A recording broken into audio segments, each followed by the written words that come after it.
So AP రాష్ట్రానికి సంబంధించి ఇప్పటి వరకు ఎన్నో అక్రమాలు ఎన్నో జరుగుతూ వస్తున్నాయి. ఇంకా కూటమి ప్రభుత్వం వచ్చిన తర్వాత మన నాదెండ్ల మనోహర్ కాకినాడ పోర్ట్ దగ్గరికి వెళ్ళి సీజ్ కూడా చేస్తారు. ఇదంతా మనందరికీ తెలిసిందే. ఇంత జరిగినప్పటికీ కూడా పవన్ కళ్యాణ్ దానిపైన సీరియస్ అయినా కూడా అధికారులు ఎందుకు పట్టించుకోవట్లేదు? విజిలెన్స్ అధికారులు ఏం చేస్తున్నారు? ఇంకా కూడా వాళ్ళని నిర్లక్ష్యమే చేస్తున్నారు. అయితే కాకినాడ పోర్ట్లో ఏదైతే ఇష్యూ జరిగిందో అక్కడికి డైరెక్ట్ గా నాదెండ్ల మనోహర్ కాదు, అధికారులు కాదు, డైరెక్ట్ గా డిప్యూటీ సీఎం పవన్ కళ్యాణ్ వెళ్ళి షిప్ ని మొత్తం కూడా సీజ్ చేసిన తర్వాత కూడా ఎవరు కూడా ఇంకా స్పందించలేదు, ఇంకా కూడా సైలెంట్ గానే ఉంటున్నారు. సో ఇప్పుడు ఇదంతా ఇష్యూ జరిగిన తర్వాత నాదెండ్ల మనోహర్ స్వయంగా వెళ్ళి కాకినాడ పోర్ట్ల 3 చెక్ పోస్టులు నిర్వహించాడు. సో 3 చెక్ పోస్టులు పెట్టినప్పటికీ కూడా ఇంకా కూడా బియ్యం అక్రమ రవాణా ఆగుతలేదు. ఎందుకు ఇంకా జరుగుతుంది? అధికారులు ఏం చేస్తున్నారు? డైరెక్ట్ గా నేనే వచ్చి షిప్ ని సీజ్ చేసిన, నాదెండ్ల మనోహర్ వచ్చి అక్కడ డైరెక్ట్ గా 1 కాదు 2 కాదు 3 చెక్ పోస్టులు పెట్టిండు. ఒక దగ్గర ఇప్పుడు ఫస్ట్ చెక్ పోస్ట్ మిస్ అయిందనుకో, సెకండ్ చెక్ పోస్ట్, అక్కడ కూడా మిస్ అయితే 3వ చెక్ పోస్ట్. సో 3 చెక్ పోస్టులు పెట్టినప్పటికీ కూడా ఎందుకు బియ్యం అక్రమ రవాణా ఇంకా జరుగుతూనే ఉంది? ప్రజలందరూ కూడా మన మీద ఏం నమ్మకం పెట్టుకున్నారు? కూటమి ప్రభుత్వానికి ఎందుకు అధికారం కట్టబెట్టారు? గత ప్రభుత్వ హయాంలో వైసీపీ గవర్నమెంట్ ఇలాంటి చర్యలు కూడా తీసుకోలేదు, ప్రజల్ని పట్టించుకోలేదు.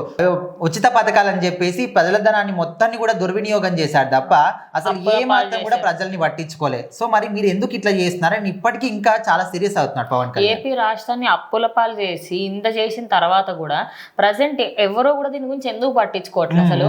సరే ఇదంతా పక్కకు పెడితే, సరే వాళ్ళు గత ప్రభుత్వ హయాంలో ఏదో చేశారు, చేయగలంతా వాళ్ళు కష్టపడ్డారు. కానీ ఒక్కటి, ఏపీ రాష్ట్రంలో ఇంత జరుగుతుంటే సరే ఒక్క చెక్ పోస్ట్ మిస్ అయిందంటే మనం అనుకోవచ్చు, 3 చెక్ పోస్టులు కూడా మిస్ అవుతున్నాయి అంటే అక్కడ ఎవరో అధికారులు వెనకాల నుండి వాళ్ళని ఫోర్స్ చేసిన క్లియర్ కట్ గా. అంటే ఎక్కడెక్కడో రాష్ట్రం మొత్తం మీద అది వచ్చే తొవ్వలో కూడా కాదు, ఓన్లీ కాకినాడ పోర్టులోనే, పోర్టుకు సంబంధించి ఒక ఏదైనా సరుకు రావాలంటే చెక్ పోస్టులను దాటే రావాలి. నీకు విషయం తెలుస్తాయి, ఈ సిస్టమ్ వచ్చింది కూడా వైఎస్ఆర్సీపీ పార్టీలోనే.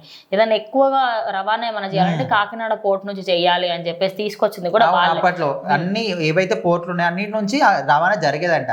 కానీ ఎప్పుడైతే వైసీపీ గవర్నమెంట్ వచ్చిన తర్వాత దాదాపుగా 98% వరకు రవాణా మొత్తం కూడా కాకినాడ పోర్ట్ నుంచి జరగాలని వాళ్ళే తీసుకొచ్చారు అంటున్నా. దాని వల్ల ప్రాబ్లం ఏమైంది తెలుసా? ఇప్పుడు అందులో ప్రతి వాడిని చెక్ చేయలేరు వాళ్ళు. ఒక లెవెల్ వరకు మొత్తం ఓపెన్ చేసి చూస్తారు.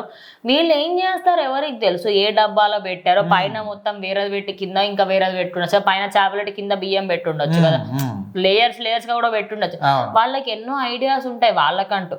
అవన్నిటిని వాళ్ళు ఎట్లా తీసుకెళ్తున్నారు? అసలు తీసుకెళ్లే అంత ధైర్యం ఎట్లా వస్తుంది? అదే కదా ఇప్పుడు ఈయన ప్రశ్నిస్తుంది కూడా అదే. అయితే గత ప్రభుత్వ హయాం నుంచి ఓకే అదంతా జరిగింది, అయిపోయింది అంటే ఇప్పుడు మనకు వద్దు. గత ప్రభుత్వ హయాంలో ఎంత ఓకే, ఇప్పుడు జరుగుతుంది అంటే ఇప్పటి కూడా జరుగుతుంది. మేము వచ్చి సీజ్ చేసాం, అన్ని చర్యలు తీసుకుంటున్నాం. అక్కడ డైరెక్ట్ మంత్రి వచ్చి కూడా 3 చెక్ పోస్టులు పెట్టిండు, 1 కాదు 2 కాదు, ఓన్లీ కాకినాడ పోర్ట్లోనే 3 చెక్ పోస్టులు పెట్టినప్పటికీ ఎందుకు ఇంకా జరుగుతుంది? మీరు గత ప్రభుత్వ హయాం నుంచి ఉన్నారు, సో మీ ప్రవర్తన ఎందుకు మారడం లేదు? అప్పటికున్న మరకలు ఇంకా ఎందుకు మీ నుంచి తొలగిపోవడం లేదు? మీ బుర్రలో ఎందుకు దాన్ని ఇంకా సుస్థిరంగా పెట్టుకున్నారనే విధంగా ప్రశ్నిస్తున్నారు. వాళ్ళ మీద చాలా సీరియస్ అవుతున్నారు. వాళ్ళు ఒక్కరు కూడా ఈయన అడిగిన ఒక్క ప్రశ్న కూడా ఇట్లా నోరు కూడా మీద ఇంకేం సమాధానం చెప్పలేని పరిస్థితుల్లో ఉన్నారు. సో మీరేమనుకుంటున్నారు? ఇప్పుడు కాకినాడ పోర్ట్లో 98% వరకు అన్ని అక్కడ నుంచి రవాణా అవుతున్నాయి. ఇది కరెక్టేనా? దీనివల్ల ఎలాంటి ప్రాబ్లమ్స్ రాబోతున్నాయి ఏంటి అంటే, ఇప్పుడు కలెక్టర్లందరినీ అదేవిధంగా విజిలెన్స్ అధికారులు మిగతా అధికారులందరినీ కలిశారు కదా, మరి అందులో వాళ్ళు చేసిన తప్ప కరెక్ట్ అనేది మీరు కామెంట్ బాక్స్లో తెలియజేయండి.